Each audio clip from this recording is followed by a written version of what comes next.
Are you a business owner stuck in fear, doubt, and worry about what the marketplace will look like in the future? Then this show is for you. Strap on your seatbelt and get ready to disrupt and innovate. Here's your host, Lisa Levy.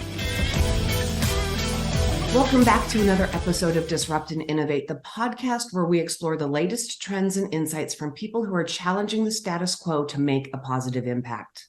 Today, we have a very special guest joining us who is at the forefront of revolutionizing compliance and regulatory laws in a digital age. Paige Hansen is a compliance as a service expert in ID theft and cybersecurity, an artificial intelligence enthusiast, and a dedicated volunteer. Paige is no stranger to the world of cybersecurity and privacy, with a wealth of experience and passion for empowering businesses to navigate the complex compliance landscapes. She's the co-founder and head of communications and partnerships at Secure Labs, Inc. Her expertise extends far beyond the corporate realm, as she currently serves as a cybersecurity speaker and sits on the advisory committee at ROSE, Resources, Outreach, and Safeguarding the Elderly. With a diverse skill set that encompasses compliance management, technology evangelism, public speaking, and strategic planning, Paige is the epitome of a disruptor and innovator in the fields of cybersecurity and compliance. Today, she joins us to share her insights and expertise on how businesses can navigate the ever-changing landscape of compliance and regulatory laws in the digital era. Paige, welcome to the conversation. Lisa, thanks so much. I'm telling you, just like all your people in your past that you've had on here, you really do have a knack for saying a bio line. I'm telling you, that'd be a whole nother business. So thanks so much for the warm intro. I love being able to just really showcase my guests. And for you in particular, we've known each other for a number of years, reconnected recently. So it's so much fun for me to invite you to this conversation, because our journeys have crossed paths a couple times now. And as much as I love that read-in, and I appreciate that it gives you the warm fuzzies, hopefully the audience a little bit as well, hearing your story from you is also so much more impactful. Will you share your story, how you got to where you are, and why today is so important? Absolutely. Well, thanks, Lisa. And yes, it is so nice to be reconnected with you. Our paths have definitely crossed. So we'll get into that here in a moment. My journey started off with, I've always had this knack and love to be in Arizona. I'm originally from the Midwest, and we would come on family vacations into Arizona, and I would tell my mom, I think I'm going to live here someday. And so I actually did a couple internships in college in Arizona, and I met key people who ran LifeLock, who were just a little tiny startup. And that's actually where we met. And so there was from a young age, a stress and an importance on your network, and really nurturing and growing these relationships, from whether it's somebody you met because you're a volunteer somewhere, or a career path that you want to do. And so I really started that foundation of networking at a young age. So when I did these couple internships, I actually met the VP of communications at this little bitty startup called LifeLock. And they said, I moved to Arizona after I graduated college. And they said, we don't know if it's going to take off, but if you're interested, we do have a part-time role here at LifeLock. And, almost 20 years ago, identity theft wasn't something that people talked about. It may have happened, but it was in a space that, excited me, because there was this challenge. There was this challenge to say, this is happening to people. It's not really talked about. There are ways fraudsters are getting our personal information, our hard-earned money.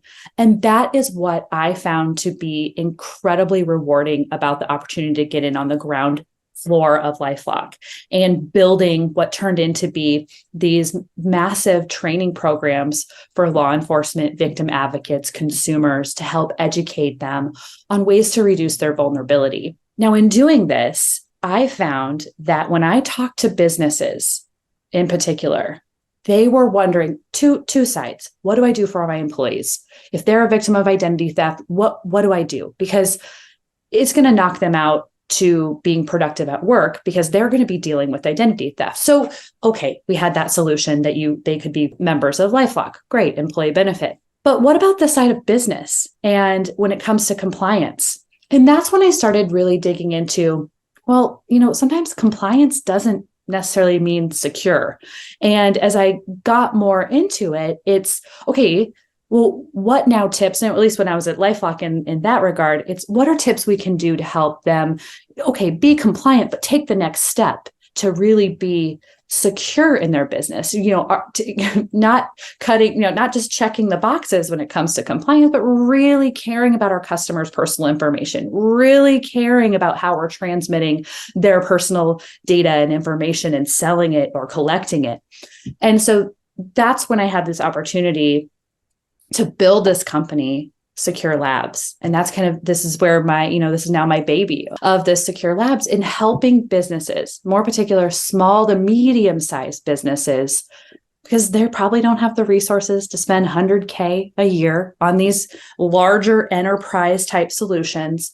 And so getting in there and helping them see the compliance side and being more secure with their patient or customer's personal information. Absolutely. So, the journey from LifeLock, right? We all had an experience, right? That grew up a lot in that space. And as you were talking, I had to chuckle to myself as I was thinking back on that time frame, because recently I read an article on identity theft and how there's a trend right now, and it's the fraudsters are parents using their children's social security numbers to extend their credit when they're in trouble. And I laugh because my father did that to me when I was a kid. He was a real estate developer. I am Lisa Levy. He was Larry Levy. And so I had this fantastic credit as L Levy and my social security number. So he didn't hurt me necessarily, other than at 19 years of age, I could get credit that no 19-year-old should have access to.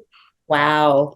Right. Weird things. And it should never have happened, but it's, this trend is happening, but being able to protect and govern, I hadn't even thought about that in years. And that, that popped in with Secure Labs and what you're doing for SMB, right? The compliance piece is always, for every business, a list of things that we have to do. And it's that checklist, and you kind of go through it and you think that if you can put a check mark in all of those boxes, that everything is okay until something happens. Right. And the distinction between being compliant and being secure is so important. And nobody really thinks about it, much like in the identity theft space, until something bad happens. And so for making an impact in a space, I love that you are bringing a product set, a product as service to a market that would be devastated when something like, something bad happens. Right. And there was the National Cybersecurity Alliance put out a statistic that said 60% of small businesses will go out of business after a breach or a cybersecurity incident. And you remember this mentality, Lisa, is it's not going to happen to me.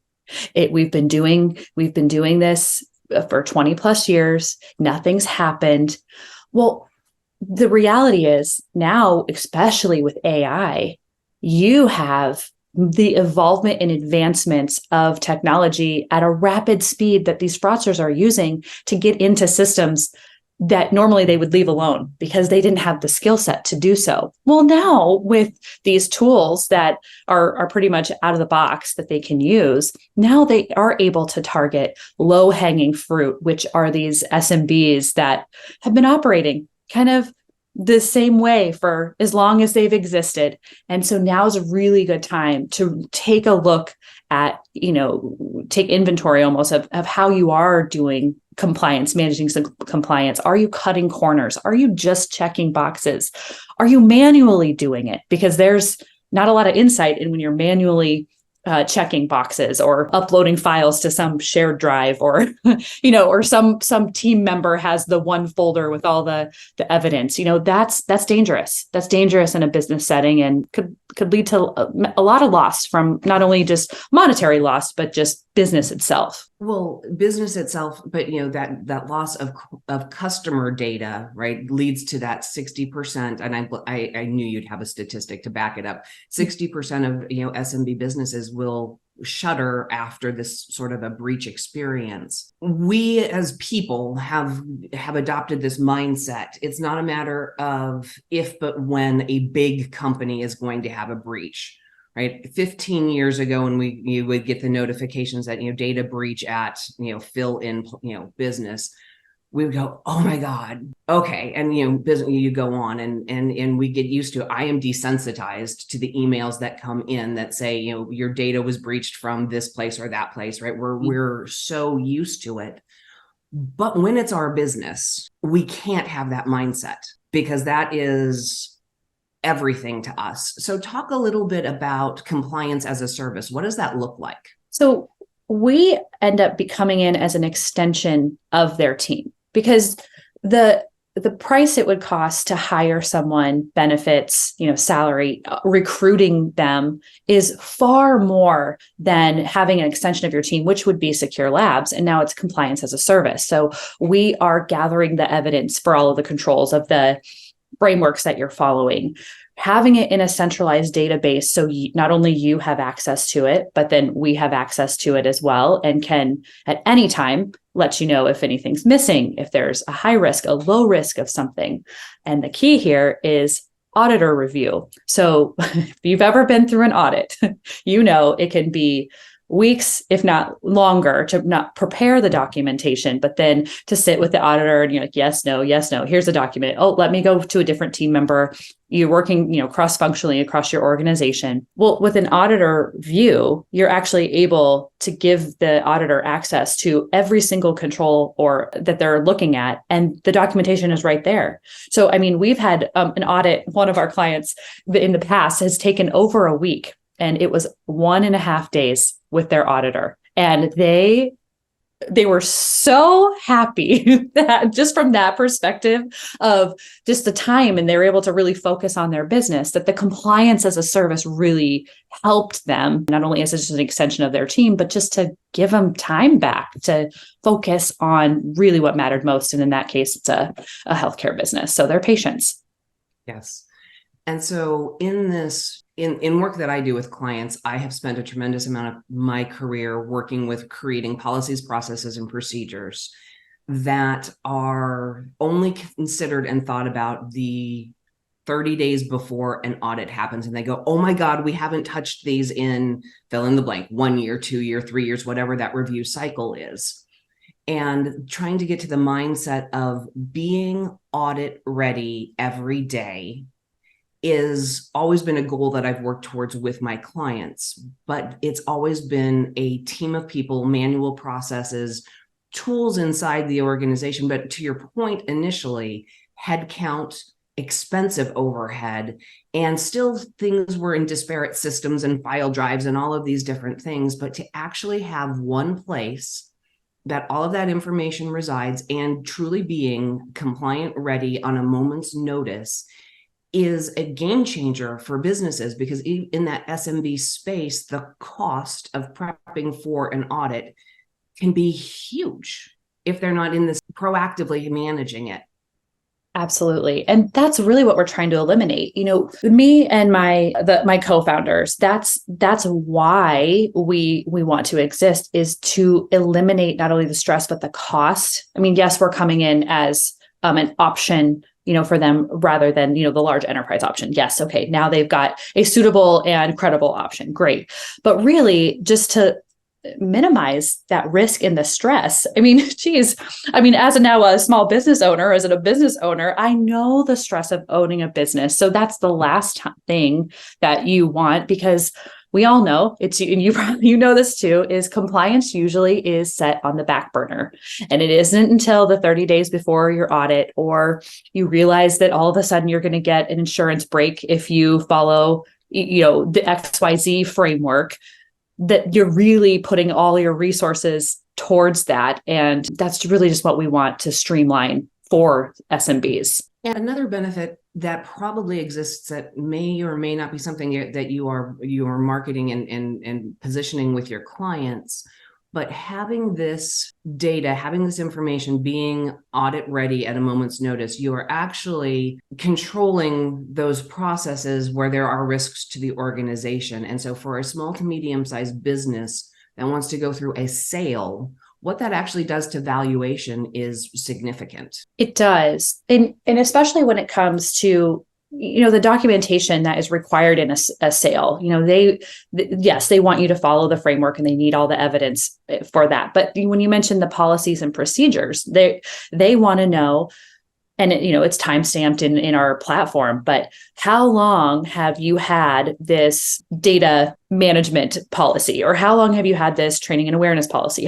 And you can see the iterations within the platform. And if you don't have one already, our platform will help guide you to create one that's best for your business. And so look, at the end of the day, the government or whichever governing body is, if you are going through an audit, they don't care about what you say you do. They need documentation. So the fact that it's all there is really just setting the business up for success, whether you're going to be in business for 20 years or you're looking to sell, taking on a large partner, whatever it is, it's all there for the documentation, just interest of your practice.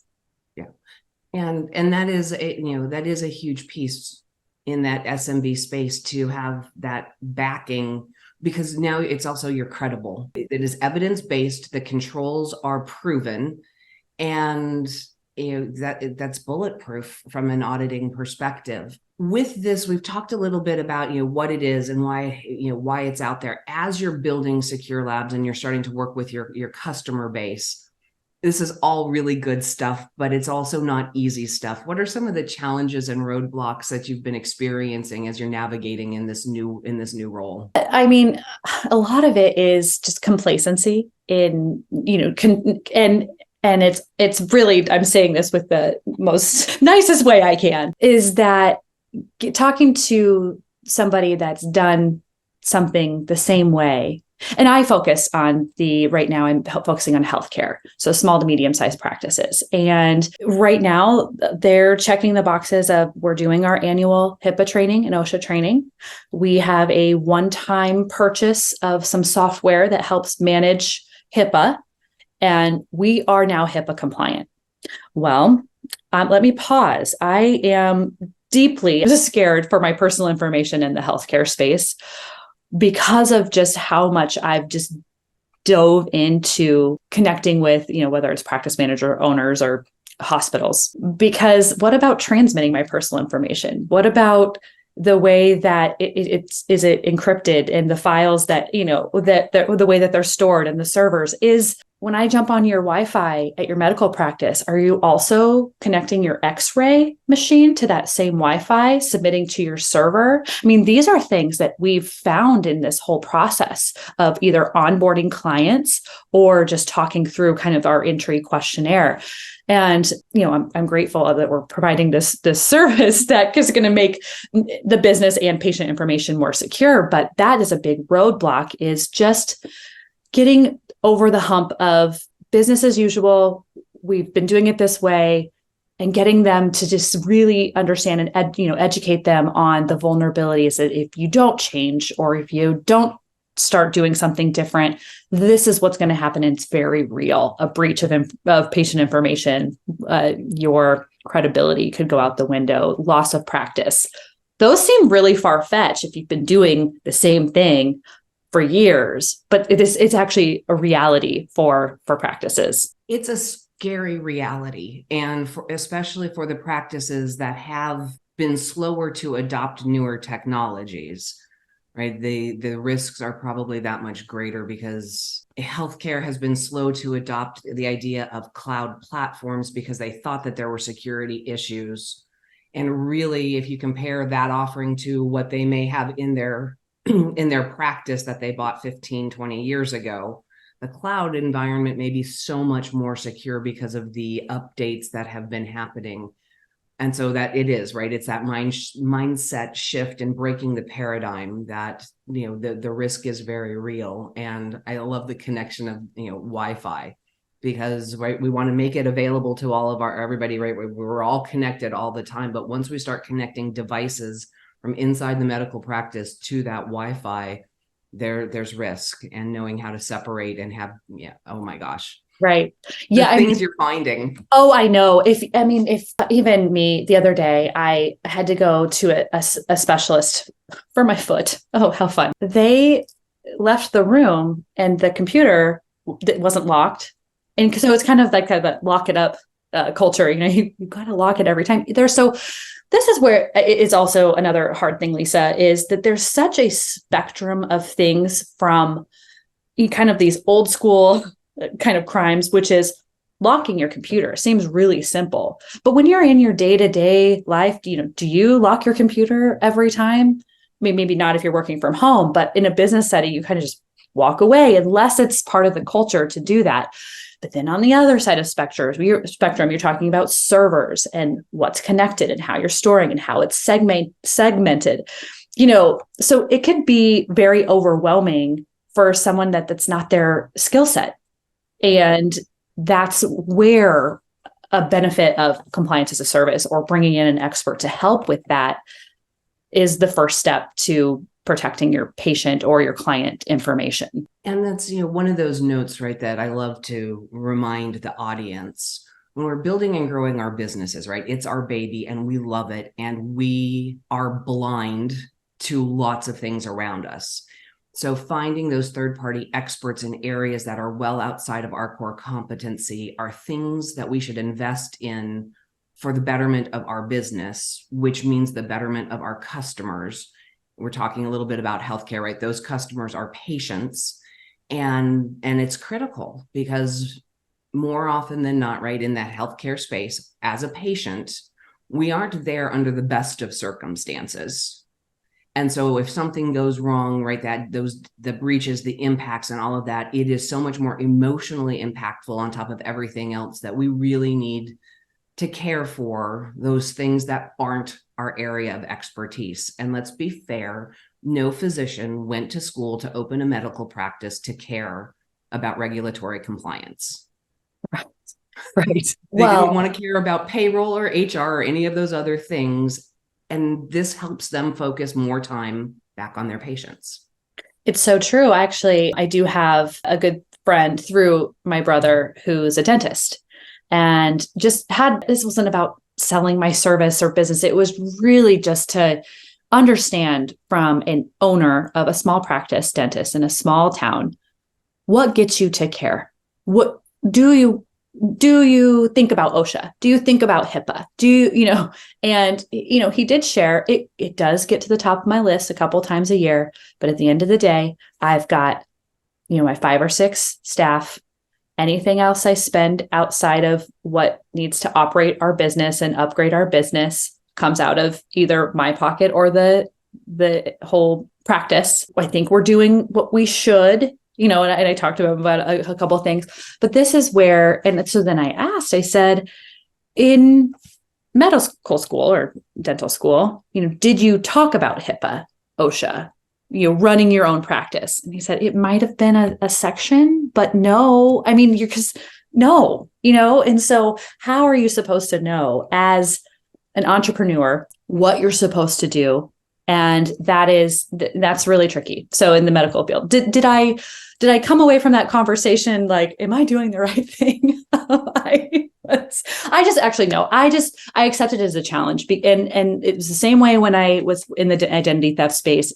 I will accept this challenge, educating, whether it's medical practices or businesses, small to medium-sized businesses. Challenge accepted. Okay. I just knew I had a lot of work to do after that conversation. So in the spirit of challenge accepted, right, you have a vision for the future.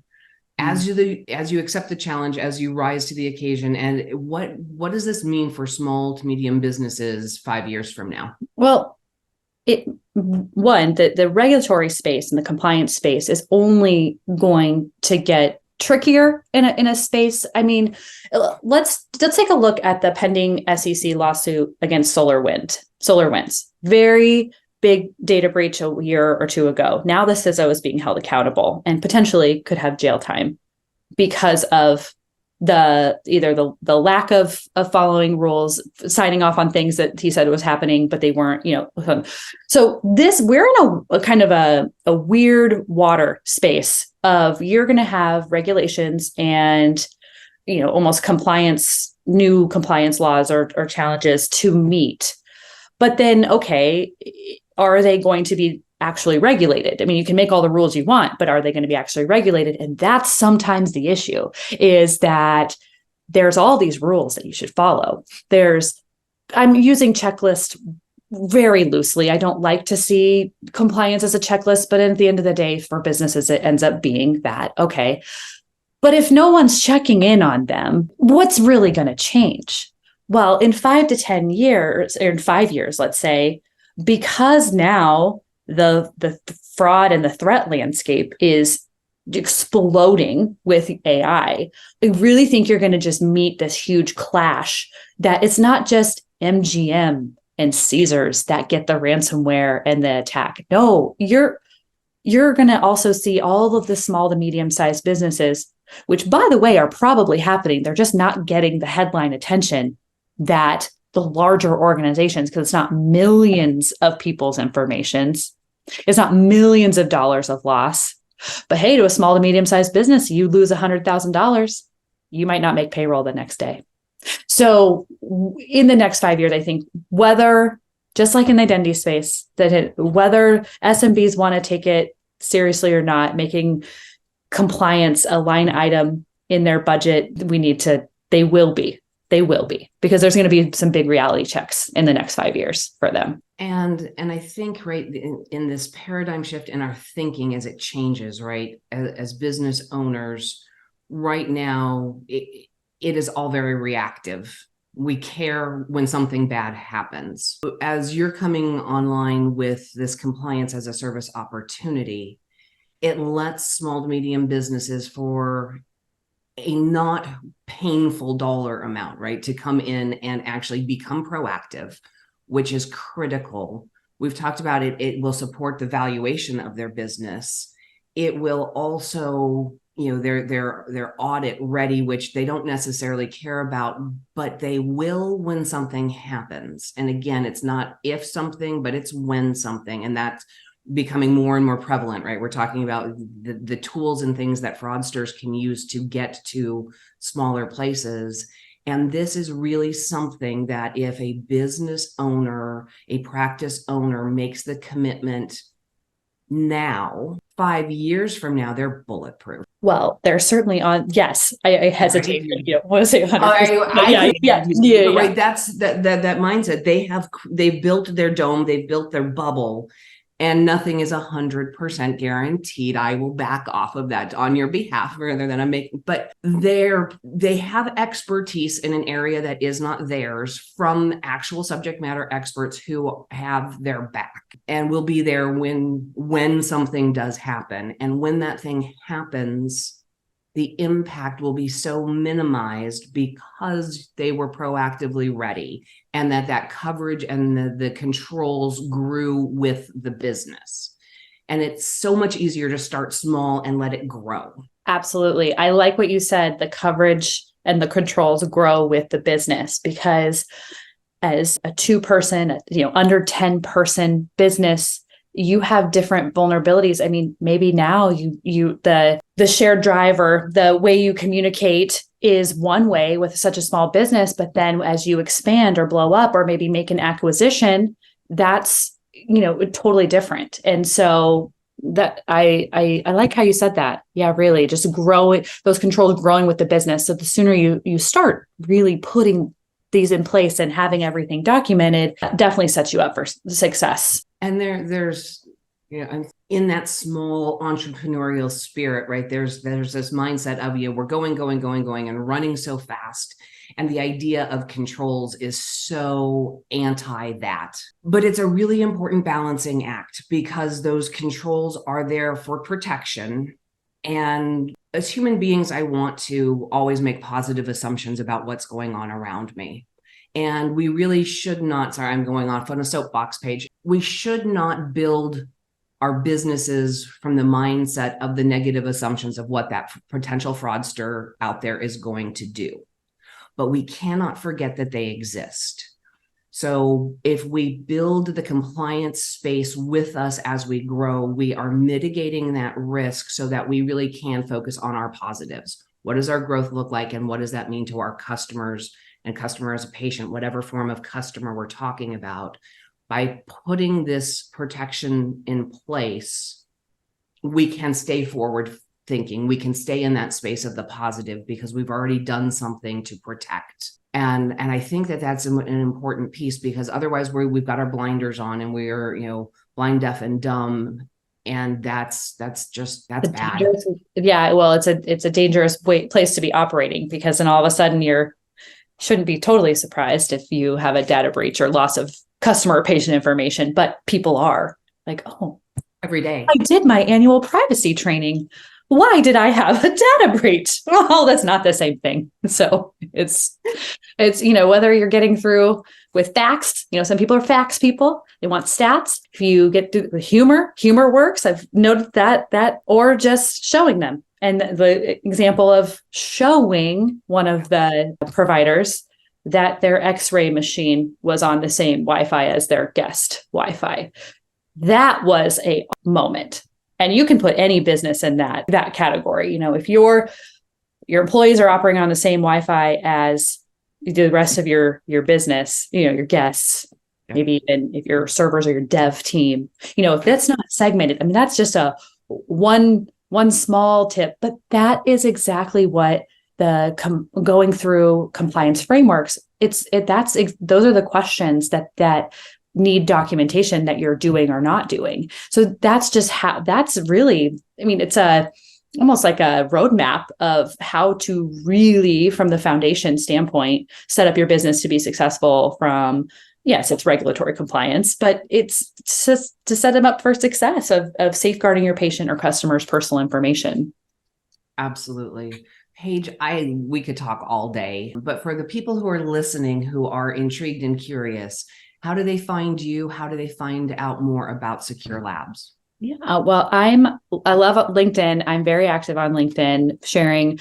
There's compliance, so for instance, this week is Compliance and Ethics Week. Who even knew there was a National Compliance and Ethics Week? So we're very active, but sharing cyber safety tips, things of that nature. Paige Hansen, you can find me on LinkedIn. Our website is securelabs.ai. And you can request a demo. I'm happy to chat with you. Even just do a quick assessment is what I've been doing with quite a few clients, and just for them to get a pulse on what their processes and policies are, and then we continue the conversation from there. So securelabs.ai. That's absolutely fabulous. All of that will be in the show notes for people who are listening or watching. You don't have to write it down. And Paige, you've shared so much about your journey in terms of what we've been through in the world of identity theft, and how that really starts to translate and has grown into the idea of protecting businesses and customer data so that we are compliant, but really so that we're growing vibrant businesses that can be focused on the business and not dealing with the things that aren't their core competency. Let our owners, founders, physicians practice and know that you have a partner who is taking care of the details that they will never fully be able to understand, because that's not where their passion lies.